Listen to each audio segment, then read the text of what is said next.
As many of you know, our focus for this school year is belonging. And part of that idea of belonging is bringing our parents closer into our school community and perhaps gaining a bit of a deeper understanding of what happens here at school on a day-to-day basis. One of the things that we've been recognizing or seeing more in conversations is a little bit about what belonging, justice, and peace looks like in our multicultural context.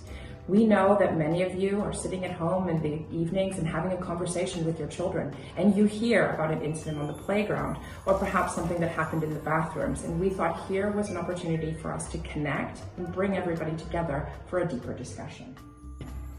Hi there, and my name is Dr. Gavrilova, and I'm someone who deals with peace negotiation and conflicts on an everyday basis due to my work.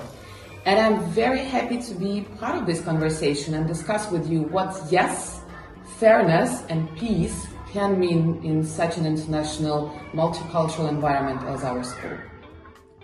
Join us on January 13 at 4 p.m. for our next session on Guiding the Pride. We want you to come in and be part of the building a stronger school community and learning about these important topics, not just for families, but for students and our international community.